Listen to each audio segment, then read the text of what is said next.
اچھا میرے بھائیو، آپ دوسرے کرنٹ افیئر کی طرف آ جائیں. میرے خیال ہے اس ویک میں وہ بھی ایک کافی ہاٹ ٹاپک بنا ہوا ہے، اور وہ ہے ہمارے جو ممدوح ہیں اور محبوب مولانا طارق جمیل صاحب حفظہ اللہ تعالی نے ہیئر ٹرانسپلانٹ کروایا ہے، یعنی مصنوعی بال لگوائے ہیں. لگوائے انہوں نے ہیں اور مصیبت ہمارے لیے پڑ گئی ہے. کسی حد تک یعنی جو لوگ کامنٹس کر رہے ہیں بےچارے وہ جسٹیفائی ہیں، دینی پوائنٹ آف ویو سے نہیں، اخلاقاً. حقیقت بات ہے، جب مجھے ہماری اکیڈمی کے لوگوں نے بتایا کہ جی یہ دیکھیں مولانا طارق جمیل صاحب ڈاکٹر کے پاس بیٹھے ہوئے ہیں اور وہ بال لگوا رہے ہیں، تو میں نے دیکھ کر بھی نا یہ کہا، میں نے کہا یار 70+ ان کی عمر ہے، انہوں نے یہ کام کدھر کرنا ہے؟ ہو سکتا ہے وہ کوئی علاج کروانے گئے ہوں، واقعی انہیں کئی سالوں سے آپ کو پتا ہے ایک سر درد کا مسئلہ تھا، اور پچھلے دنوں انہوں نے بتایا کہ میں نے کچھ نروز جو ہیں وہ کٹ کروائی ہیں تاکہ وہ درد کا احساس مجھے نہ ہو. تو میں نے کہا ہو سکتا ہے اس سلسلے میں کسی ڈاکٹر کے پاس بیٹھے ہوئے ہوں. وہ کہتے ہیں نہیں جناب، یہ دیکھیں مارکر سے نشان لگا رہا ہے سب کچھ. تو پھر میں نے یہ بھی سوچا یار یہ اگر کر ہی رہا تھا تو اس کی ویڈیو بنانے کی ضرورت کیا تھی؟ وہ تو میرا خیال ہے شاید پبلسٹی کے لیے مولانا کی اجازت سے ہی ہوا جو کچھ ڈاکٹر نے کیا. تو میں نے طارق جمیل صاحب کو فون کیا، فون ان کا بند تھا. تو ہمارے ایک مشترکہ دوست ہیں، میں نے انہیں کال کی، میں نے کہا اس طرح میں نے مختلف ویڈیوز دیکھی ہیں سوشل میڈیا کے اوپر، آپ کے علم میں ہے؟ تو انہوں نے کہا ہاں میں نے بھی اس طرح کی چیزیں دیکھی ہیں. تو میں نے کہا یہ کیا خبر درست ہے؟ کہتے ہیں درست ہی ہوگی. میں نے کہا یار آپ اسے بڑا نارمل لے رہے ہیں، یہ تو بہت بڑی خبر ہے. تو یہ آپ پوچھ لیں، ہو سکتا ہے یہ آؤٹ آف کانٹیکسٹ ان کی کوئی ویڈیو نہ کٹی ہوئی ہو. تو وہ کہتے ہیں کہ کچھ دن پہلے وہ میرے گھر آئے تھے، تو میرے پاس ان کا نا دوسرا نمبر ہے، تو میں اس پہ کال کر کے تو پوچھتا ہوں. تھوڑی دیر بعد پھر ان کی کال آ گئی، انہوں نے کہا جی کنفرم ہو گیا کہ واقعی انہوں نے یہ کروایا. تو میں نے کہا آپ نے ان سے پوچھا نہیں کہ اس کی ضرورت کیا تھی؟ کہتے ہیں آپ کو پتہ ہے ہماری تو اتنی ضرورت نہیں کہ ہم علماء سے یہ پوچھ سکیں. تو چلیں میری قسمت اچھی ہے یا مولانا کی قسمت اچھی ہے کہ وہ میرا تو فون پہ رابطہ نہیں. میں نے تو ضرور پوچھنا تھا کہ حضرت آپ کو ضرورت کیا ہے. اس کی وجہ یہ ہے کہ ان کے بال کوئی جھڑے ہوئے نہیں ہیں، تھوڑا سا حصہ جو ہے نا بالوں کا یہاں سے جو اس عمر میں جا کے اتنی گنج ہو ہی جاتی ہے. باقی ان کے ماشاءاللہ اچھے خاصے بال ہیں، دائیں طرف بائیں طرف سارا. پھر ایک بندے نے ہر وقت پگڑی پہننی ہے، ٹوپی پہننی ہے، اس سے تو اس سے کوئی غرض ہی نہیں ہے کہ اس کے بال کتنے ہونے چاہیے. یہ میں شرعی طور پر بات نہیں کر رہا، میں اخلاقاً ساری گفتگو کر رہا ہوں. چلیں اگر کسی کی کوئی نظر کمزور ہے، آپریشن کروا لیتا ہے، لینس ڈلوا لیتا ہے، کوئی خوبصورت والا لینس بھی ڈال لیتا ہے، ٹھیک ہے ٹھیک ہے، بنیادی ایک نیڈ ہے، اس میں ایک چیز ہے، کوئی اچھا فریم لے لیتا ہے اینک کا. مجھے نہیں سمجھ آتی کہ یہ کرنے کی ضرورت کیا تھی. شرعی طور پہ بات نہیں کر رہا میں اس وقت، اخلاقاً اور اس معاشرے کی جو نارمز ہیں اس کے پوائنٹ آف ویو سے کر رہا ہوں، جو کسی حد تک جسٹیفائی بھی ہیں کہ یہ کوئی ایسی بیسک نیڈ نہیں جس کے بغیر آپ گزارا نہیں کر سکتے. پھر وہ شخص جس نے ہر وقت پگڑی پہننی ہے، ٹوپی پہننی ہے. اب میں نے یہ بال رکھے میں مجھے پتا ہے کہ بال سنبھالنا زیادہ مشکل ہے، اس لیے آپ دیکھیں کئی لوگوں کے بال ہوتے ہیں وہ حلق کروا دیتے ہیں، کہتے ہیں کمفرٹیبل ہیں. تبلیغی جماعت میں آپ کو اکثر لوگ ایسے ہی نظر آئیں گے. تبلیغی جماعت میں تو ویسے ہی بال رکھنے کا رواج بہت کم ہے. خیر اسی قسم کا مسئلہ اس وقت بھی اٹھ جانا تھا اگر طارق جمیل صاحب شادی کر لیتے کوئی اس عمر میں، حالانکہ وہ کوئی گناہ کا کام نہ ہوتا، لیکن پھر بھی ایک خبر بننی تھی. میرا خیال ہے شادی کرنا کوئی اتنی بڑی خبر نہیں ہونی چاہیے، لیکن یہ جو خبر بنی ہے واقعی خبر ہے کہ کوئی ضرورت نہیں تھی. پھر لوگوں نے ان کی کوئی پرانی ویڈیوز، کوئی آڈیوز پیچھے چلائی ہوئی ہیں جس میں وہ دنیا کی بے ثباتی کے اوپر گفتگو کر رہے ہیں کہ دنیا تو کچھ نہیں ہے، اصل زندگی آخرت کی ہے. اور وہ کہہ رہے ہیں کہ مولانا اب اس عمر میں بھی دنیا سے جانے کا ان کا کوئی ارادہ نہیں ہے، یہ تو پھر سے تیاری کر رہے ہیں. اور جو تھوڑا آگے بڑھتے ہیں وہ کہتے ہیں شاید کوئی شادی کے لیے مزید تیاری کر رہے ہیں، کیونکہ بال تو پہلے ہی وہ کالے کرتے ہیں. ہمارے نزدیک وہ بھی جائز ہے، بال کالے کر سکتے ہیں، کوئی حرج نہیں اس میں. لیکن وہ لوگ پھر 7 صفر لگا کے خود رزلٹ نکالتے ہیں اور کہتے ہیں ہمیں تو یہ کہہ رہے تھے درویشی کی زندگی گزارو، اور خود دیکھیں یہ کس طرف جا رہے ہیں. میرا خیال ہے ایٹ لیسٹ اس واقعے سے ایک چیز تو پتہ چل گئی کہ جس طرح کچھ عرصہ پہلے آپ کو پتا ہے ان کے جوان بیٹے کی ڈیتھ ہوئی تھی، اللہ تعالیٰ اس کی مغفرت کرے اور ان کے لواحقین کو صبر دے اور صبر پہ اجر عطا فرمائے. اس کے بعد یہ بالکل ٹراما میں چلے گئے تھے. آپ کو پتا ہے کہ ہر لیکچر میں ہی روتے تھے اور پھر وہ ویڈیوز بھی چڑھتی تھی، لوگ اس کا بھی مذاق اڑاتے تھے، نعوذ باللہ. تو اس صدمے کے وقت تو یہ لگ رہا تھا کہ یہ اب پوری زندگی ریکور ہی نہیں کریں گے، لیکن وہ ریکور کیا کر کے وہ ریکور پلس ہو گئے ہیں انہوں نے بال بھی لگوا لی ہیں. تو اس اعتبار سے مجھے خوشی ہے کہ ایٹ لیسٹ اس غم کی کیفیت سے ریکور کر کے، کچھ زیادہ ہو گیا لیکن خیر ہے پازیٹیو سینس میں. شرعی گرفت میں کہہ رہا ہوں اس کے اوپر کوئی نہیں ہے، نہ اس کے اوپر مذاق اڑانے کی ضرورت ہے. ٹھیک ہے، ان کا رائٹ ہے. اگر وہ چاہتے ہیں کہ وہ، بعض لوگوں کو یہ بھی ہوتا ہے کہ وہ خود بھی اپنے آپ کو ایک بند سور کر رکھنا پسند کرتے ہیں، ایسے لوگ بھی ہوتے ہیں. تو اس اعتبار سے ہی ان کا رائٹ ہے، وہ کریں، کوئی مسئلہ نہیں ہے. اور اس پہ تو اتنا خرچہ نہیں ہوا ہوگا. اگر آپ ان کے باقی خرچے دیکھیں، ان کی گاڑیاں اور لیونگ سٹینڈرڈ، تو اس میں تو یہ آٹے میں نمک کے برابر ہے اور اونٹ کے منہ میں زیرہ ہے، یہ والا جو انہوں نے خرچہ کیا. اور میں نے پوچھا نہیں ہے لیکن یہ میرا گمان ہے کہ یہ فری ہوا ہوگا، کیونکہ اس ڈاکٹر نے اپنی مشہوری کروائی ہے ان کے ذریعے، جس طریقے سے ریسیو کیا ہے. تو سامنے ظاہر ویڈیو بن رہی تھی نا، یا تو ہوتا پیچھے سے کوئی بنا لیتا، جس طرح میری کبھی کبھار کوئی جمعے کی، ابھی اس جمعے کی بھی کسی نے بنا کے لیک کر دی ہے، مجھے تو پتہ ہی نہیں ہے. اور وہ ویڈیو خود ہی بتا رہی ہے کہ وہ چھپا کے بنائی ہے، کہ اس میں آگے بندے بھی آ رہے ہیں، مجھے تو پتہ ہی نہیں کہ ویڈیو اس طرح بن رہی ہے. لیکن اس طرح پراپر ریسیو کرنا، اور پھر جب ڈاکٹر ہے، دوسرا مولانا بیٹھے ہوئے ہیں اور تیسرا ایک کیمرہ لے کے پاس کھڑا ہے، تو آپ یہ کہہ نہیں سکتے کہ مولانا کو پتہ ہی نہیں چلا ان کی ویڈیو بن گئی ہے اور پھر وہ نیٹ پہ چڑھ بھی گئی ہے. اور یہ بھی نہیں آپ کہہ سکتے کہ انہیں یہ بھی نہیں پتا کہ اس کے بعد ہوگا کیا. صحافیوں نے وی لاگ بنا دیے اس کے اوپر. ہاں، ایسے صحافیوں نے بنایا جنہوں نے خود بال لگوائے ہوئے ہیں. اچھا، یہ بال لگوانا کوئی اس بات کی گارنٹی نہیں ہوتا کہ یہ بال چل بھی جائیں گے. کئی لوگوں کے دوبارہ سے جھڑ جاتے ہیں. نواز شریف صاحب نے بھی لگوائے تھے، آپ کو پتا ہے، پھر جھڑ گئے. یہ اللہ تعالیٰ کی بڑی نعمت ہے جی بال. یہ دیکھیں، یہ بال لاکھوں روپے لگتے ہیں، اور چند بال وہ ان جگہوں سے اتارتے ہیں جو آپ کے یہ گدی پہ بال ہوتے ہیں. دیکھیں آپ جتنے گنجے لوگ ہیں آپ ان کو دیکھیں، یہاں پہ اور گدی کے بال نہیں ان کے جھڑتے. اور داڑھی دیکھیں گنجوں کی اتنی گھنی ہوتی ہے. ہاں، یہ نہیں آپ دیکھیں کہ داڑھی بھی ان کی جو ہے وہ صاف ہو جائے نا. یہ داڑھی اللہ نے ایک ایسی چیز بنائی ہے کہ داڑھی والا معاملہ یہ والا نہیں ہوتا. یہ بھی ایک بہت بڑی نبی الاسلام کی سنت میں اللہ تعالیٰ نے چیز رکھتی ہے. تو بہرحال وہ بال یہاں سے اتار کے انہی بالوں کو ٹرانسپلانٹ کرتے ہیں ان جگہوں کے اوپر جہاں سے آپ کے بال جھڑ جاتے ہیں. پھر کچھ عرصے میں وہ ریکور کرنا شروع ہو جاتے ہیں اور خود سے وہ آپ کی اپنی کھیتی اگ آتی ہے. اور اس میں 99.9% یہی ہوتا ہے کہ آپ کے بال ہی استعمال ہوتے ہیں. کسی دوسرے کے بال لگانے کا تو آپ تصور ہی نہیں کر سکتے. اس کی وجہ ہے کہ وہ جسم اسے قبول ہی نہیں کرے گا. اس کے لیے وہ اسی طریقے سے ہے کہ کوئی گردہ ٹرانسپلانٹ کروا رہا ہے یا جگر ٹرانسپلانٹ کروا رہا ہے، تو وہ تو امیونٹی سسٹم اس کو اپوز کرنے کے لیے سامنے آ جاتا ہے. لہذا یہ نہ سمجھیں کہ لوگوں کے بال ہوتے ہیں وہ اپنے ہی بال لگاتے ہیں. لوگوں کے بال اس اعتبار سے ہو سکتے ہیں کہ کوئی شخص وگ لگوا لے، اس کی تو مانیتا ہے، وہ بعد میں بتا بھی دیتا ہوں. وگ آپ مصنوعی بالوں کی لگا سکتے ہیں، کسی انسانی بال کی وگ لگانے کی اجازت نہیں ہے. بہرحال یہ جو ایکٹیویٹی پرفارم ہوئی ہے، یا مولانا کا 70+ کی عمر میں داڑھی کو کالا کرنا، اس کے اوپر کوئی شرعی گرفت نہیں ہے. بخاری اور مسلم دونوں میں حدیث ہے، اللہ کے محبوب صلی اللہ علیہ وآلہ وسلم کی جب وفات ہوئی تو حضرت انس بن مالک کہتے ہیں کہ آپ کے سر اور داڑھی کے ملا کر 20 سے زیادہ بال سفید نہیں تھے. 20 سے زیادہ میرے سفید ہیں. اور وہ بھی وہ کہتے ہیں کہ کن پٹی پہ چند بال تھے، اس کی بھی مزید بریک اپ آئی ہے کہ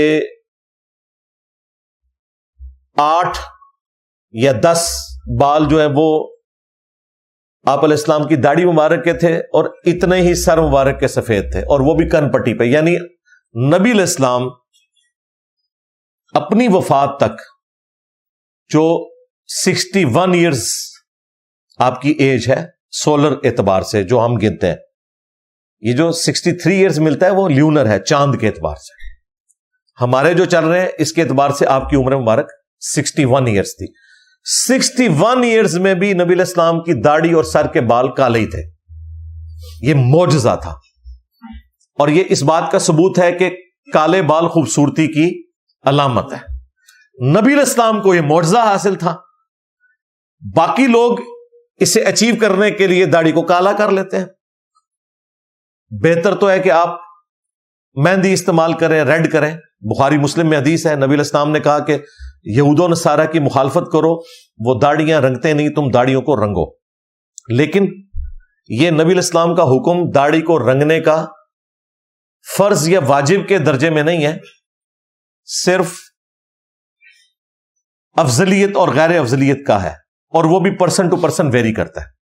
کیونکہ انہی احادیث کے جو راوی ہیں وہ خود داڑھی نہیں رنگتے تھے.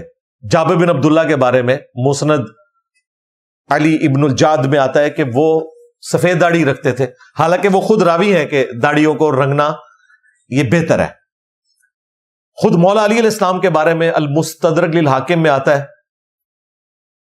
ایک تابعی کہتے ہیں کہ میں حضرت علی کے پیچھے جا کے جمعہ پڑھتا تھا، میں نے آپ کو ممبر پر بارہا دیکھا ہے، آپ کی داڑھی اور سر کے بال سفید تھے. اب مولا علی نے پوری زندگی اپنی داڑھی کالی نہیں کی، سفید ہی رکھی ہے. آپ کی شہادت 64 ایئرز کی ایج میں آلموسٹ ہوئی ہے، اور آپ کی داڑھی اور سر کے بال سفید ہو چکے ہوئے تھے. اسی لیے میں نے کچھ عرصہ پہلے ویڈیو ریکارڈ کروائی تھی کہ میں بھی داڑھی کو کالا نہیں کروں گا سیدنا علی کی سنت پہ عمل کرتے ہوئے. لیکن اگر کوئی کالا کرنا چاہے تو وہ سیدنا حسین کی سنت ہے. صحیح بخاری میں موجود ہے، سیدنا حسین ابن علی کا سر مبارک جب کاٹ کر عبید اللہ ابن زیاد کے سامنے رکھا گیا، گورنر یزید کے سامنے، اللہ کی لعنت، اللہ کے فرشتوں کی لعنت، تمام لعنت کرنے والوں کی لعنت جنہوں نے اہل البیت کے ساتھ ظلم کیا، تو اس میں بخاری میں الفاظ ہیں کہ ان کے سر اور داڑھی کے بال وسما کی بوٹی سے رنگے ہوئے تھے. وسما وہ بوٹی تھی جو کالا کرنے کے لیے یوز ہوتی تھی، جس طرح آج کل آپ کے پاس مختلف کیمیکلز ہیں. اس زمانے میں تو کیمیکلز نہیں ہوتے تھے، بوٹیاں. سرخ کرنے کے لیے مہندی استعمال ہوتی تھی، اور کالا کرنے کے لیے وسما کی بوٹی. تو حسین ابن علی اپنی داڑھی کالی کرتے تھے کتنی عمر میں؟ اس وقت ان کی عمر 58 سال تھی، 58 ایئرز، جب آپ علیہ السلام کی شہادت ہوئی ہے. اس کا مطلب ہے اس عمر تک آپ داڑھی کو کالا کر سکتے ہیں. اس کے علاوہ بھی کئی حساب سے ثابت ہے، میں نے اس کے اوپر الگ سے ویڈیو ریکارڈ کروائی ہے، وہ پھر ٹاپک اس طرف چل پڑے گا، صرف یہاں ضمناً ذکر کرنا مقصود تھا. البتہ مسلم شریف میں جو ایک حدیث ہے نا کہ حضرت ابوبکر صدیق کے جب والد فتح مکہ کے موقع پر مسلمان ہوئے، نبی علیہ السلام کی خدمت میں انہیں پیش کیا گیا ابو قحافہ کو، تو ان کی داڑھی بھی سفید تھی، سر کے بال بھی سفیدی سے چمک رہے تھے. تو نبی علیہ السلام نے کہا کہ ان کو کہو کہ اپنی داڑھی کو رنگیں اور کالے رنگ سے اجتناب کریں. اس حدیث کی وجہ سے بعض لوگوں نے یہ سمجھا کہ کالا رنگ نہیں کر سکتے، حالانکہ وہ بہت بوڑھے تھے، بہت بوڑھے شخص کو کالا رنگ کرنے سے منع کیا گیا ہے. لیکن ایک ایسا جوان شخص جس کی داڑھی یا سر کے بال وقت سے پہلے ہی سفید ہو گئے، اسے تو لازمی رنگنا چاہیے. یہ جو میں افضلیت اور غیر افضلیت کی بات کر رہا ہوں، یہ میں 50-60 پلس لوگوں کے لیے بات کر رہا ہوں. لیکن ایک بچہ ہے 20-22 سال کا اور اس کے سر کے بال سفید ہو گئے ہیں، اور شرم کے مارے وہ داڑھی نہیں رکھتا کہ اس کی داڑھی سفید نظر آئے گی. کئی لوگ اس وجہ سے بھی داڑھی نہیں رکھتے. تو میں نے ان کو کہا یار داڑھی رکھو، کالی کرو، کوئی مسئلہ نہیں، 58 سال تک کرتے رہو. سیدنا حسین ابن علی سے ثابت ہے، اور بھی کئی اصحاب سے.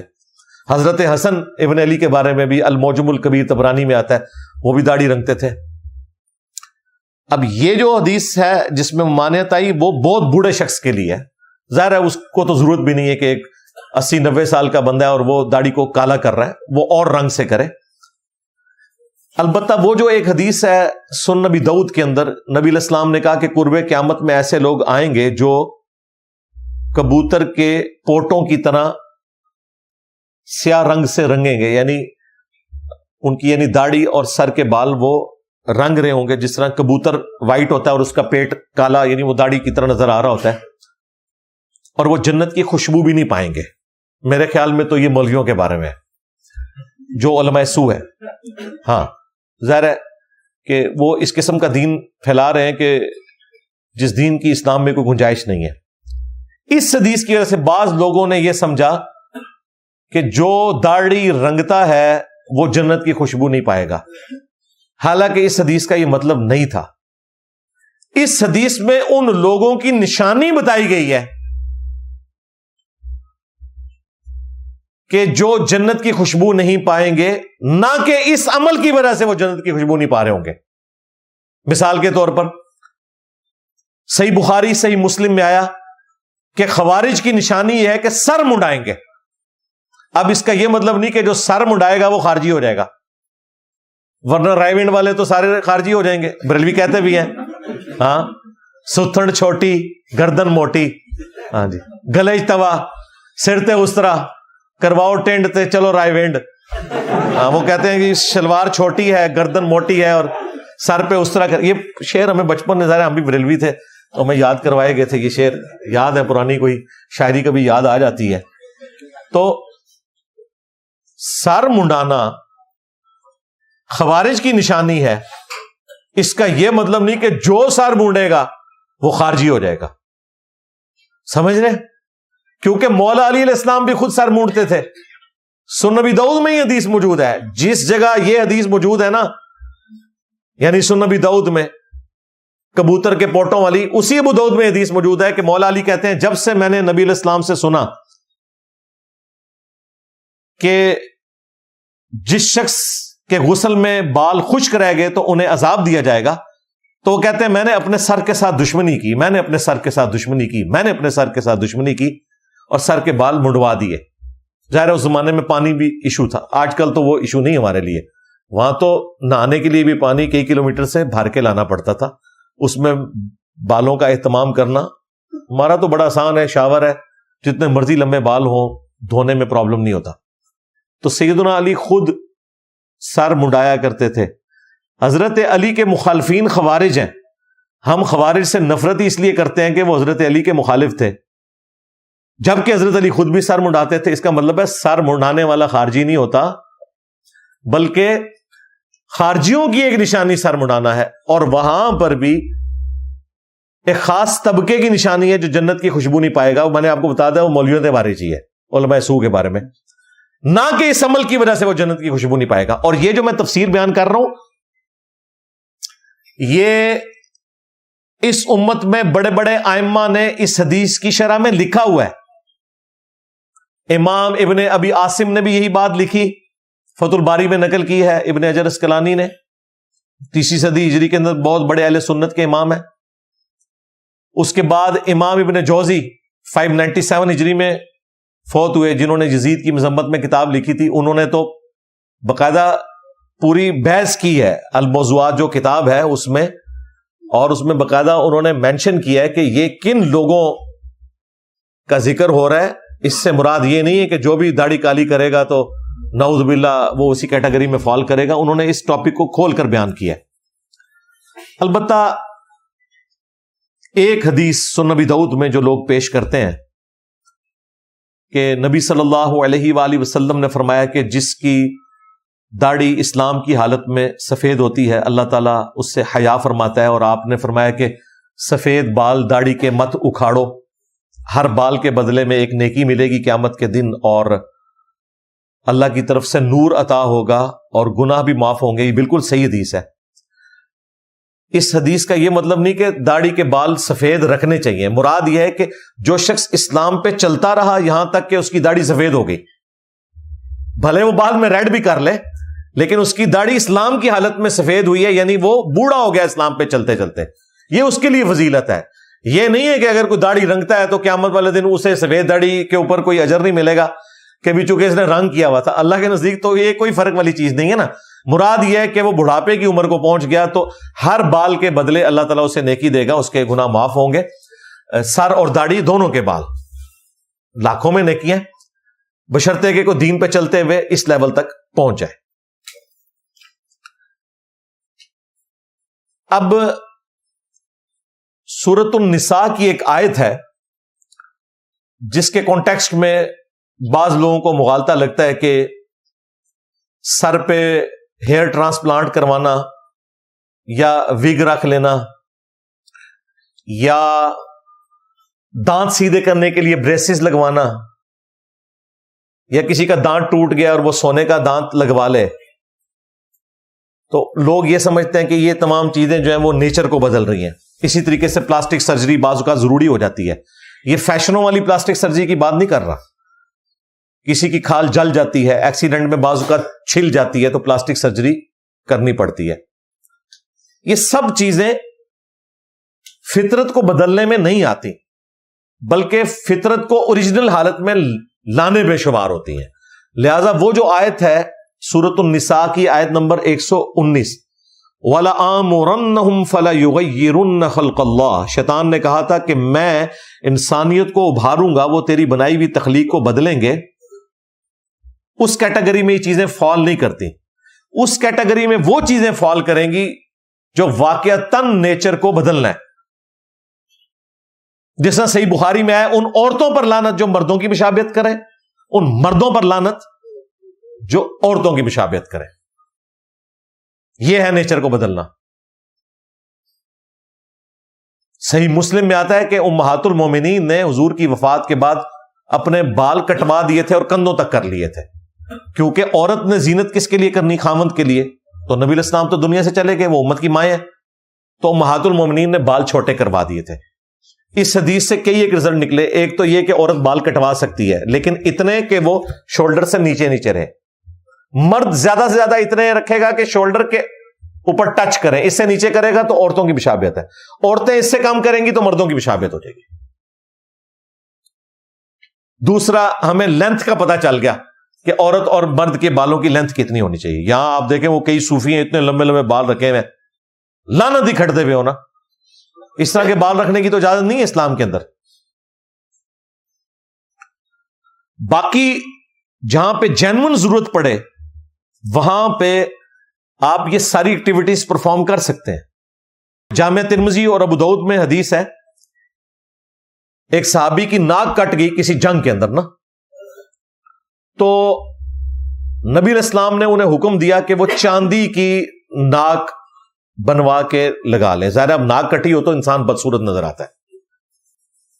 اچھا، چاندی کی جو ناک انہوں نے لگوائی کچھ عرصے بعد اس میں بدبو پڑ گئی. ظاہر ہے وہ اتنی اچھی دھات نہیں ہے. تو پھر نبی صلی اللہ علیہ وآلہ وسلم نے اس صحابی کو حکم دیا کہ سونے کی ناک لگواؤ. پھر اس نے سونے کی ناک، حالانکہ مرد کے لیے سونا حرام ہے، سونے کی ناک انہوں نے لگوائی. اس سے یہ بھی ثابت ہوا کہ اگر کوئی شخص سونے کا دانت لگوانا چاہتا ہے تو وہ درست ہے. اسی طریقے سے دانت سیدھے کروانے کے لیے بریسز لگواتا ہے تو فطرت کو بدلنا نہیں ہے، اس کی فطرت پہلے ہی خراب ہوئی ہوئی ہے، اس کو سیدھا کرنا ہے. یہ وہ ساری ایکٹیویٹیز ہیں جس کو کرنے کی آپ کو اجازت ہے. اپنے بال ٹرانسپلانٹ کروانا، آپ کے بال جھڑ چکے ہیں، ظاہر ہے ہر بندے کے تو بال نہیں جھڑتے نا، تو جس کے جھڑ گئے ہیں وہ نیچر سے ہٹ گیا اور وہ اگر خرچہ کر کے اپنے بال لگوانا چاہتا ہے لگوا لے. اسی طریقے سے اگر کوئی وگ استعمال کرنا چاہتا ہے مصنوعی بالوں کی، اوریجنل بالوں کی نہیں، مصنوعی بالوں کی، وہ استعمال کر سکتا ہے. اوریجنل بالوں کی جو وگ استعمال کرنا ہے اس سے نبی صلی اللہ علیہ وآلہ وسلم نے منع فرمایا ہے. وہ بخاری اور مسلم دونوں میں حدیث ہے. ایک عورت حضور کے پاس آئی کہ میری بیٹی کی شادی ہے لیکن اس کے سر کے بال جھڑ چکے ہیں تو میں اس کے سر پہ بال لگوانا چاہتی ہوں. ٹرانسپلانٹ تو ظاہر اس زمانے میں نہیں ہوتا تھا، اس زمانے میں ہوتا تھا کہ کسی اور عورت سے بال لیے تو اسی کی وہ بالوں میں اس کو گون دیتے تھے تو لگتا تھا کہ اس عورت کے بال زیادہ ہو گئے. تو آپ صلی اللہ علیہ وآلہ وسلم نے فرمایا کہ ایسی عورتوں پر لعنت ہے جو انسانی بالوں کو گندواتی ہیں اپنے بالوں کے ساتھ، اس کا جوڑا کرتی ہیں. ایک وہ جوڑا ہے جو یہاں عورتیں دھاگے کے ساتھ، کالے دھاگے کے ساتھ کرتی ہیں، پراندہ جسے ہم کہتے ہیں، اس کی ممانعت نہیں ہے. یہ انسانی بالوں کا اس طرح کا معاملہ کرنا یہ منع ہے.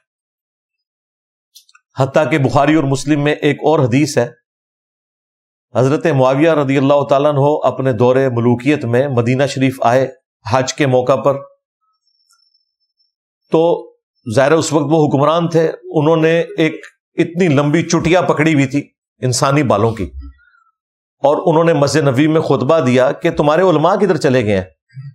تمہیں نہیں سمجھاتے کہ اللہ کے نبی صلی اللہ علیہ وآلہ وسلم نے انسانی بالوں کی چٹیا کرنے سے منع فرمایا، اور آپ صلی اللہ علیہ وآلہ وسلم نے فرمایا تھا کہ بنی اسرائیل پر عذاب ہی اس وجہ سے سٹارٹ ہوا کہ ان کی عورتوں نے یہ کام کرنا شروع کر دیا تھا.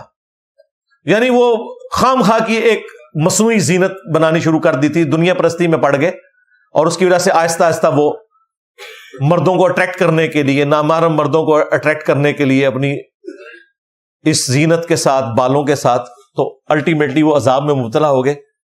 تو یہ احادیث اس بات پر گواہ ہے کہ یہ آپ کام نہیں کر سکتے. انسانی بالوں والا اپنے ہوں بال وہ آپ کر سکتے ہیں، کسی دوسرے انسان کے نہیں لگا سکتے، وہ معاملہ بالکل ڈیفرنٹ ہو جائے گا. اگر کسی شخص نے ہیئر ٹرانسپلانٹ کے ذریعے بال لگوائے ہیں نا، یا وگ استعمال کرتا ہے، اگر تو وگ وہ پرماننٹلی اٹیچ ہے، جس طرح وہ پرماننٹلی اٹیچ ہی ہوتی ہے، ایک بار وہ پیسٹ لگا دیتے ہیں، اس کے بعد کچھ عرصے بعد ہی آپ اسے اتارتے ہیں، تو ہر غسل میں اتارنے کی ضرورت نہیں، سوائے ان کے کہ جو آسانی سے اتر آتی ہیں بغیر پیسٹ کے، ان کو تو آپ کوشش کریں کہ غسل میں اتار لیں، ادروائز اتارنے کی ضرورت نہیں ہے. خواہ آپ نے ٹرانسپلانٹ کیا ہوا ہے یا وگ ہے، اسی کے اوپر سے غسل اور وضو والا معاملہ آپ کا ہو جائے گا، وہ اب آپ کے جسم کے حصے کے طور پر ہے، لہذا اس اعتبار سے کسی نے کوئی ٹینشن نہیں لینی. یہ اس کے ساتھ جڑی ہوئی چیز تھی، اس لیے میں نے اسے بیان کر دیا. لہذا وہ جو آیت ہے وَلَآمُرَنَّهُمْ فَلَا يُغَيِّرُنَّ خَلْقَ اللَّهِ، میں انسانیت کو ابھاروں گا، شیطان نے کہا کہ وہ تیری تخلیق کو بدلیں گے. تو یہ وہ والی تخلیق بدلنا ہے جو اوریجنل تخلیق کو بدل دیا جائے، لیکن اگر آپ کسی فطرت کو کریکٹ کر رہے ہیں اس میں یہ چیز نہیں آتی. اب اوریجنل کون سی آپ بدل رہے ہیں؟ وہ مشہور حدیث ہے بخاری مسلم میں، عبداللہ ابن مسعود نے کہا کہ اللہ تعالیٰ نے لعنت فرمائی ہے اور اس کے رسول نے ایسی عورتوں پر جو ٹیٹو بنواتی ہیں، گندواتی ہیں، اور خوبصورت دکھنے کے لیے دانتوں میں گیپ بنواتی ہیں. چند لوگوں کا ہوتا ہے، زیادہ تر کا تو نہیں یہ گیپ ہوتا، تو گیپ بنانا یہ کوئی نیچر نہیں ہے، ورنہ تو سب کا ہی ہوتا. اور اپنے چہرے کے بال اکھاڑتی ہیں، یعنی یہ آئی بروز. ویسے عورت کی اگر داڑھی نکل آئے تو وہ تو اس نے اکھاڑنی ہے، کیونکہ اس نے مردوں سے مشابہت نہیں کرنی. اگر اس طرح کا کوئی معاملہ ہو جائے وہ اپنا ٹریٹمنٹ کروائے گی. لیکن یہ والے بال خام خواہ ان کو ہر وقت چھیڑتے رہنا، اور پھر عورتیں بہانے کرتی ہیں، نہیں جی ہمارے تو وہ فطرت سے ہٹے ہوئے، ہم سیٹ کرتے ہیں، سارا نہیں اٹکے نے. نہیں، یہ ایک صرف فیشن بنایا ہوا ہے انہوں نے. کوئی لاکھوں میں ایک کیس ہو سکتا ہے، لیکن اس کے لیے پہلے ڈیٹا اکٹھا کر کے آپ کو وہ پورے سائز سائنٹیفکلی بتانے ہوں گے کہ اس سائز کا ہو تو اس کے بعد وہ کر سکتا ہے. اس طرح کی ایکٹیویٹی تب پرفارم کی جائے اگر کسی نے کرنی ہے. ابن مسعود کی یہ حدیث ایک عورت نے اس زمانے میں سنی، اور وہ آ گئی حضرت ابن مسعود کے پاس، اور اس نے کہا کہ حضرت آپ یہ کہتے ہیں کہ اللہ تعالیٰ نے قرآن میں لعنت فرمائی ہے ایسی عورتوں پر جو ٹیٹو بنوائیں اور دانتوں میں گیپ بنوائیں. ٹیٹو اگر کسی نے زمانے جاہلیت میں بنوا لیے تھے تو اب اس پہ تیزاب ڈال کے اسے صاف کرنے کی ضرورت نہیں ہے، بس توبہ کر لی کافی ہے، اس کے اوپر کوئی گرپ اللہ تعالیٰ کی طرف سے نہیں ہوگی. اور یہ چہرے کے بال اکھیڑیں، تو میں نے تو پورا قرآن پڑھا ہے، مجھے تو قرآن میں کوئی ایسی آیت نظر نہیں آئی. اب وہ تو دعویٰ بھی کر سکتی تھی، یا تو وہ صحابیہ تھی، یا کسی صحابی کی بیوی ہوگی، یا کسی تابعی کی بیوی ہوگی، بس اس سے نیچے تو نہیں ہوگا. تو ابن مسعود نے کہا کہ کیا تم نے قرآن میں نہیں پڑھا وما آتاکم الرسول فخذوہ، جو رسول اللہ تمہیں دیں اسے لے لو، جس سے منع فرمائے اس سے رک جاؤ. تو میں نے خود نبی علیہ السلام سے سنا تھا کہ ایسی عورتوں پر لعنت ہے، لہٰذا رسول اللہ کا فرمانا گویا ایسا ہی ہے جیسا کہ اللہ تعالیٰ نے فرمایا، کیونکہ اللہ ہی نے ہمیں کہا. حالانکہ یہ آیت مال غنیمت کے بارے میں تھی، لیکن ابن مسعود نے اسے ایکسٹراپولیٹ کیا اس لعنت کے اوپر بھی جو نبی علیہ السلام نے ایسی عورتوں پر فرمائی تھی. اس سے پتا چلا کہ صحابہ کرام حدیث کے ذریعے قرآن حکیم کی آیات کو ایکسٹراپولیٹ کر لیتے تھے. یہ جائز ہے. پھر اس عورت نے اگلی بات کی کہ ہم نے تو سنا ہے کہ آپ کی بیوی بھی یہی کام کرتی ہے. کوئی کلپ کاٹ لیا ہوگا کسی دیوبندی بریلوی نے اس ٹائم. آپ یہ بات کریں کہیں گے دیکھیں انجینئر صاحب نے ہمارا مذاق اڑایا, ہم تو اس وقت ہے نہیں تھے. اگر اس وقت نہیں تھے اونٹ کتوں آ گئے ہو؟ پھکی ہے نا. تو یا پھر کہو کہ انجینئر صاحب کو تواڈے نال دا اسی جنہیں کو کلپ کٹیا سی, چلو کم از کم اس زمانے تے میں ثابت ہو جاواں گا نا. ٹھیک ہے, تو وہ مشہور ہو جاتی ہے نا باتیں, افواہیں پھیل جاتی ہیں. تو ابن مسعود نے کہا کہ اندر جاؤ میری بیوی کو دیکھ لو. وہ اندر گئی تو شرمندہ ہو کے باہر آئی عورت. اس نے کہا کہ آپ کی بیوی میں تو ایسی کوئی بات نہیں ہے, یہ تو کلپ ہی آپ کا کاٹا ہوا تھا. تو ابن مسعود نے پھر ایک جملہ بولا. انہوں نے کہا کہ اگر میری بیوی یہ کچھ کرتی ہوتی تو ابن مسعود کی بیوی نہ ہوتی, کہ رسول اللہ کی نافرمان ہو اور وہ میری بیوی ہو, یہ ہو ہی نہیں سکتا. تو اس حدیث میں آپ کو پتا چل گیا کہ اس طرح کا جو بگاڑ کرنا ہے نا وہ تو منع ہے. لیکن کچھ بگاڑ ایسے ہیں جو اللہ تعالیٰ نے ہمیں حکم فرمایا کہ وہ آپ نے کرنے ہیں, اور ان بگاڑ کو کرنا یا قدرت کی طرف سے ہوئی چیزوں کو سنوارنا وہ فطرت ہے. بخاری مسلم دونوں میں حدیث ہے کہ 5 چیزیں فطرت میں سے ہیں. نمبر 1 ختنہ کروانا. ختنہ اللہ نے نہیں کیا ہوتا, مخلوق کرتی ہے, اللہ کی بنائی ہوئی خلقت کو بدلتی ہے, لیکن یہاں بدلنا خود فطرت ہے. دوسری چیز فرمایا ناخن کاٹنا. تیسرا بغلوں کے بال صاف کرنا. چوتھی چیز زیر ناف بال. اور 5ویں مونچھیں پست کرنا. صحیح مسلم میں یہی حدیث ہے, اس میں آیا 10 چیزیں فطرت سے. ان میں داڑھی بڑھانا بھی ہے, مسواک کرنا یعنی دانتوں کو صاف کرنا, ناک صاف کرنا. 5 چیزیں تو یہی ہیں, اس کے علاوہ بھی ہیں. پانی کے ساتھ استنجا کرنا. اس زمانے میں یہ بھی بڑی بات تھی کیونکہ عموماً استنجا مٹی سے ہوتا تھا, پانی تو بھر کے لانا پڑتا تھا. ہم تو بڑے خوش نصیب ہیں, ہمارے پاس پانی اویلیبل ہے.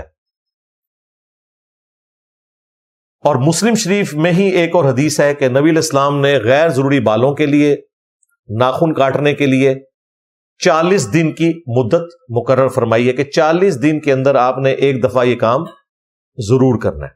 ویسے تو ہر ویک کر لیں ٹھیک ہے, لیکن لیٹ سے لیٹ بھی 40 دن. اس میں کوئی سائز کا نہیں ہے کہ اتنے بال ہو جائیں یا اتنے ناخن. 40 دن کی مدت مقرر فرمائی ہے. 40 دن کے اندر آپ نے ایک دفعہ اپنے ناخن کاٹنے ہیں, مونچھیں پست کر لینی ہے, بال غیر ضروری جو ہیں یہ صاف کرنے ہیں. اس کو نبی صلی اللہ علیہ وآلہ وسلم نے مشروع فرمایا. اب یہاں پر اس چیز کو بیلنس کرنے کے لیے ایک اور ٹاپک ضروری ہے, میں اس کے ساتھ ہی ذکر کر دیتا ہوں. سنن نبی داؤد میں اور مسند احمد میں ایک حدیث ہے. نبی صلی اللہ علیہ وآلہ وسلم کی خدمت میں ایک شخص آیا جس کے بال بکھرے ہوئے تھے. تو آپ نے فرمایا اسے کوئی ایسی چیز نہیں ملی کہ یہ اپنے بال سنوار لیتا. یعنی اس چیز کو شریعت نے ناپسند کیا ہے کہ کوئی شخص جو ہے وہ اپنے بال کو بکھرا ہوا رکھے, جس طرح یہ آپ کے صوفی مرزوب نظر آتے ہیں, نانگے پیر. پھر ایک اور شخص آیا جس کے کپڑے میلے تھے. آپ نے فرمایا اسے کوئی ایسی چیز نہیں ملی کہ کپڑے دھو کر پہنتا. یعنی آپ علیہ السلام اس چیز کو ناپسند کرتے ہیں کہ کوئی شخص بکھرے بالوں کے ساتھ اور گندے کپڑوں کے ساتھ پھرے, بلکہ صفائی کا اہتمام کیا جائے.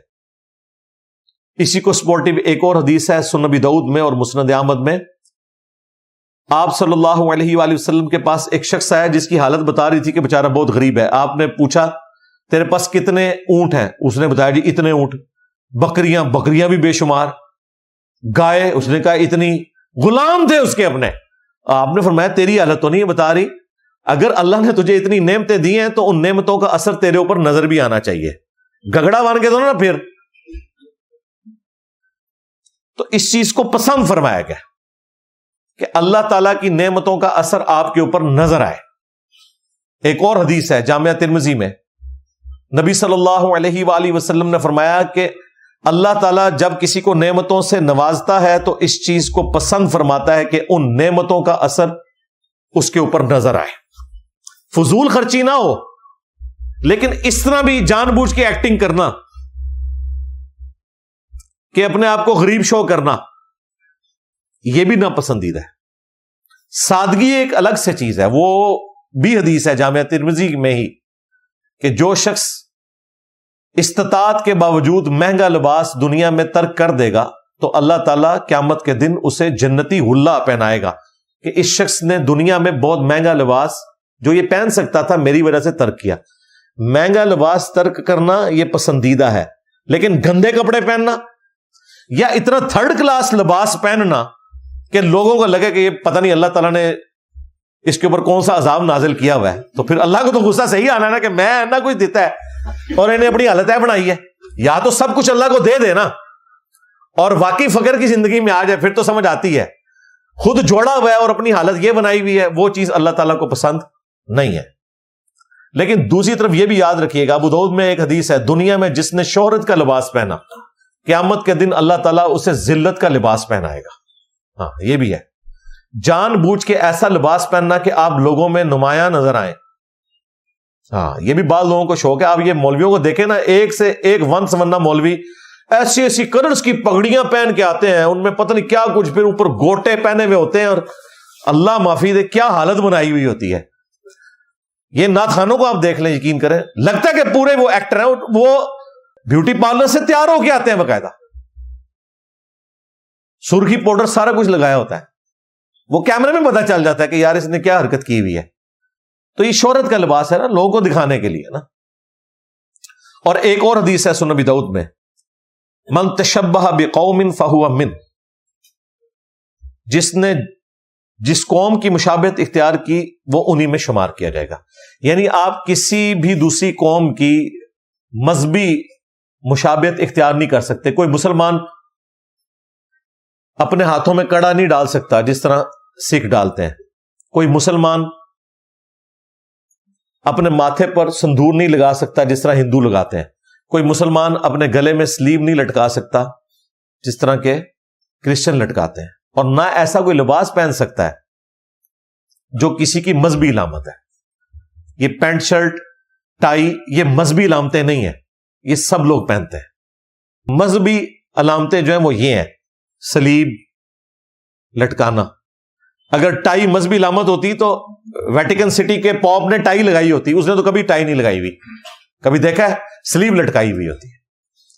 لہذا یہ جو لباس ہیں جن کے اوپر یہ مذہبی لوگ بازو کا تان کر رہے ہوتے ہیں، یہ کوئی تان بنتا نہیں ہے جب تک کہ مذہبی علامت نہ ہو کسی دوسرے ریلیجن کی. وہ پھر اس میں شمار کیا جائے گا. عام حالت میں آپ کسی کے اوپر اس اعتبار سے فتویٰ نہیں لگا سکتے. صحیح مسلم میں ایک بڑی زبردست حدیث ہے، نبی صلی اللہ علیہ وآلہ وسلم نے فرمایا کہ جس کے دل میں رائی کے دانے کے برابر بھی تکبر ہوا وہ جنت میں نہیں جائے گا. تو صحابہ کرام نے عرض کیا یا رسول اللہ، بعض اوقات ہماری خواہش ہوتی ہے کہ ہمارے کپڑے اچھے ہوں، جوتیاں اچھی ہوں، ہم ذرا زینت اختیار کریں، کیا یہ بھی تکبر ہے؟ تو آپ نے فرمایا یہ تکبر نہیں ہے، اللہ بھی خوبصورت ہے اور خوبصورتی کو پسند فرماتا ہے. تکبر یہ نہیں کہ تم اچھا لباس پہنو یا اچھی جوتیاں پہنو، بلکہ تکبر یہ ہے کہ تم حق بات سے اناد کرو اور دوسرے لوگوں کو حقیر سمجھو. یعنی ایک شخص کو پتا چلا قرآن میں لکھا ہے ایاک نعبد و ایاک نستعین، اب وہ کہہ کہ نہیں جی سلطان بہو نے کہا تھا سن فڑیات پیرا دیا پیرا. نہ، قرآن پڑھ لیا، اب تکبر نہیں کرنا، قرآن کی بات ماننی ہے. اگر آپ قرآن کو چھوڑ کے کسی بابے کے پیچھے چلیں گے آپ نے تکبر کیا قرآن سے. دوسروں کو حقیر سمجھنا یہ ہے کہ کوئی شخص اچھا لباس پہنے، اچھی جوتیاں پہنے، اس کی وجہ سے کسی غریب سے نفرت کرے. یہ چیز نہیں ہونی چاہیے. آپ اچھے دکھیں کوئی مسئلہ نہیں ہے، کسی سے نفرت نہ کریں. اور یہ پتہ چلتا ہے یہ اللہ تعالیٰ نے غرور توڑا ہے آپ کا. نماز میں ایک کالا ہو یا گورا ہو، اس نے پاؤں سے پاؤں ملا کے کھڑے ہونا ہے. ایک مسلمان ہوا امریکن، یہ میں آپ کو لیٹ 90s کی بات کر رہا ہوں، اس نے کتاب لکھی، اردو میں ترجمہ ہوا، سر تسلیم خم ہے۔ وہ جب پہلی دفعہ جمعے کی نماز کے لیے گیا نا، تو وہ گورا تھا، اس کے ساتھ ایک حبشی مسلمان کھڑا ہوا، تو وہ پاؤں سے پاؤں ملا کے کہتا ہے میں کھڑا ہوا، تو جب میں رکوع میں گیا تو مجھے اس کے پاؤں بھی نظر آ رہے تھے، تو مجھے اسلام کی حکمت سمجھ آئی کہ اللہ تعالیٰ نے کیسا تکبر توڑا ہے کہ چٹی چمڑی اور کالی چمڑی پاؤں ملائیں گے اللہ کی وجہ سے، کوئی فرق نہیں، برابر ہے۔ یہ جو کہتے ہیں نا پاؤں سیدھے رکھنے ہیں، سیدھ میں رکھنے ہیں، کندھے سیدھ میں رکھنے ہیں، ان انفیوں سے پوچھو کہ یہ سیدھ میں رکھنے ہیں تو کتنے فٹ پہ کھڑا ہونا ہے، یہ بھی تو بتاؤ۔ ان کے پاس کچھ بھی نہیں بتانے کو، حالانکہ بخاری میں 725 نمبر حدیث ہے، یلزقو کے الفاظ ہے، پاؤں سے پاؤں مل جاتا، فزیکلی ملنے کو کہتے ہیں۔ یہ اردو میں ملاقات کا لفظ استعمال ہوتا ہے، یلزقو، سیدھ میں نہیں، پاؤں سے پاؤں ملتے تھے، فزیکلی ٹچ کرتے تھے، اس سے تکبر ختم ہوتا ہے۔ تو تکبر یہ نہیں کہ اچھا لباس پہنو یا اچھے دکھو، بلکہ تکبر یہ ہے کہ تم دوسروں کو حقیر سمجھو اور حق بات سے منہ پھیر لو۔ آخر میں ایک حدیث آپ کو اس کو بیلنس کرنے کے لیے سنا دیتا ہوں، صحیح مسلم کی، کہ نبی صلی اللہ علیہ وآلہ وسلم نے فرمایا، اللہ تعالیٰ تمہاری شکلوں کو اور تمہارے مال کو نہیں دیکھتا، وہ دلوں اور اعمال کو دیکھتا ہے۔ اگر کوئی شخص غریب ہے اور وہ یہ سمجھے کہ بھئی یہ ساری حدیثیں میرے لیے تو پھر کوئی نہیں ہے کہ میں تو زینت کر ہی نہیں سکتا، نہیں، اللہ تعالیٰ تمہاری شکلوں اور مال کو نہیں دیکھتا۔ شکلوں کو کیوں دیکھتے؟ شکل تو اس نے خود بنائی ہے، دل اور اعمال کو دیکھتا ہے۔ شکلوں میں بات جاتی تو سیدنا بلال حبشی ایک غلام ہی تھے نا، حبشی تھے، اور بخاری میں الفاظ ہے حضرت عمر جو بنو عدی کے سردار ہیں اور قبائلی سسٹم میں غلاموں کی کوئی حیثیت نہیں، اور وہ کہتے تھے ابو بکر ہمارے سید ہیں کہ انہوں نے ہمارے سید بلال کو آزاد کروایا۔ حضرت عمر حضرت بلال حبشی غلام کو بھی کہتے تھے یہ میرا سردار ہے۔ ایک عرب کے قبیلے کا سردار جو غلاموں کو سمجھتے ہی کچھ نہیں تھے، اسلام نے اتنا بدل دیا، وہ کہتے تھے سیدنا بلال، ہمارے آقا بلال، دین کی نسبت کی وجہ سے۔ حبشی کتنا خوبصورت ہوگا، جتنا بھی خوبصورت ہو، ہونٹ اس کے موٹے ہی ہونے ہیں، ناک موٹی ہونی ہے، رنگ اس کا کالا ہی ہونا ہے، لیکن آج جب ہم حضرت بلال کا نام لیتے ہیں تو دل میں ہمیں وہ مٹھاس محسوس ہوتی ہے اور وہ محبت کا جذبہ آتا ہے۔ کیا اس وجہ سے کہ ان کی شکل ہم نے دیکھی ہوئی ہے؟ ان کی قربانیوں کی وجہ سے۔ تو اللہ تعالیٰ تمہاری شکلوں اور مال کو نہیں دیکھتا، بلکہ دلوں اور اعمال کو دیکھتا ہے۔ لہذا کوئی ہیئر ٹرانسپلانٹ کروا لے یا نہ کروائے، کوئی وگ رکھ لے یا نہ رکھے، کوئی مہنگا چشمہ لگائے یا نہ لگائے، کوئی مہنگی گاڑی رکھے یا نہ رکھے، اس سے کوئی فرق نہیں پڑتا۔ اللہ تعالیٰ کے نزدیک کرائٹیریا بالکل ڈیفرنٹ ہے۔ اگر کسی کے دماغ میں یہ آتا ہے کہ میں اس طرح بن ٹھن کے جس طرح دنیا کو دھوکہ دے رہا ہوں آخرت میں اللہ کو دے لوں گا، تو ایسا نہیں ہوگا۔ اور یہ میں بات جنرل کر رہا ہوں، مولانا طارق جمیل صاحب کے حوالے سے نہیں کر رہا۔ وہ آلریڈی ایک امیر زادے ہیں، انہوں نے یہ دین سے ساری عمارت نہیں کمائی ہے، وہ آلریڈی بھی ایک لینڈ لارڈ تھے۔ بعد میں ٹھیک ہے، دین کی برکت سے اللہ تعالیٰ نے انہیں پوری دنیا میں اس حوالے سے سیر کروائی، تبلیغی جماعت کے پلیٹ فارم سے، وہ ایک الگ بات ہے۔ بہرحال ان شارٹ یہ ہے کہ مولانا کا مزہ کرکرا نہ کریں، اگر انہیں بال لگوا لیے ہیں تو آپ ان کو مبارکباد پیش کریں، ہم بھی انہیں مبارکباد ہی پیش کرتے ہیں، اور اس کے بعد ہم انہیں کہیں گے کہ اگر آپ نے کوئی شادی بھی کرنی ہے تو کریں، انشاءاللہ تعالی ہم اس کی بھی مبارک آپ کو پیش کریں گے انشاءاللہ تعالی۔ کوئی اس کا مذاق نہیں اڑایا جائے گا۔ جو چیز اسلام میں حرام نہیں ہے، جواز کی حد تک موجود ہے، اس کے حوالے سے آپ کسی مسلمان کے اوپر کوئی تان نہیں کر سکتے۔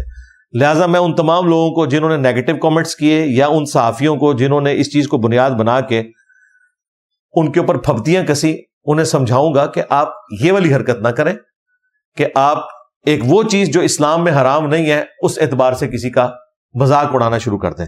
باقی جس حوالے سے لوگ بات کرتے ہیں وہ بات اپنی جگہ بالکل درست ہے کہ جب کوئی شخص پوری زندگی فقر کا درس دے رہا ہے تو اس کی زندگی میں بھی وہ والی درویشی نظر آنی چاہیے. لوگ ایکسپیکٹ کرتے ہیں, سیدھی سی بات ہے, اور ان چیزوں کا خیال رکھنا ضروری ہوتا ہے. یہ نہ سمجھے میرا کوئی ذاتی موقف ہے. بخاری مسلم میں حدیث ہے, نبی صلی اللہ علیہ وآلہ وسلم اعتکاف بیٹھے ہوئے تھے, آپ کی بیویاں آپ کو اعتکاف کی حالت میں ملنے کے لیے آئیں. کچھ تو ساتھ ہی اعتکاف بیٹھی تھی, کچھ رات کے اندھیرے میں ملنے کے لیے آئیں. تو باقیوں کو تو حضور نے رخصت کیا, لیکن حضرت صفیہ کا گھر تھوڑا دور تھا. آپ نے کہا صفیہ تم رک جاؤ, تمہیں میں خود چھوڑنے جاؤں گا. جب آپ وہاں سے نکلے تو راستے میں آپ نے کچھ انصاری اصحاب کو دیکھا, تو وہ حضور کو دیکھ کے نا تیزی سے گزر گئے. آپ وہیں رکے, آپ نے ان کو بلایا, تو وہ جب پاس آئے تو آپ نے فرمایا یہ رات کے اندھیرے میں جو عورت میرے ساتھ ہے نا, اب اسٹریٹ لائٹ کوئی نہیں ہے, یہ ذہن میں رکھیے گا, نہ کوئی روشنی ہے, یہ میری بیوی ہے, میں اسے چھوڑنے کے لیے جا رہا ہوں. تو انہوں نے کہا یا رسول اللہ ہم آپ کے بارے میں گمان تو کر ہی نہیں سکتے کہ آپ کسی نامحرم عورت کے ساتھ ہوں گے رات کے اس اندھیرے میں. تو آپ نے فرمایا بے شک شیطان انسان کے جسم میں خون کی طرح دوڑتا ہے, وہ تمہیں یہ وسوسہ دلا سکتا تھا, لیکن نبی الاسلام نے اپنی پوزیشن خود کلیئر کر دی پہلے ہی. حالانکہ آپ نہ بھی کرتے کوئی فرق نہیں پڑنا تھا, لیکن ان کا بیڑا غرق ہو جانا تھا اگر وہ بدگمانی کرتے. نبی کے بارے میں کرتے تو ایمان سے ہی جاتے. نبی الاسلام کو خطرہ ہوا کہ میرے اس ظاہری عمل کی وجہ سے, جس میں میں نے کوئی غلط کام نہیں کیا, کسی کے دماغ میں کوئی ایسی بات نہ آ جائے اور میرے بارے میں ایسا گمان کر کے اپنی آخرت نہ برباد کر بیٹھے. کلیریفائی کر دیا.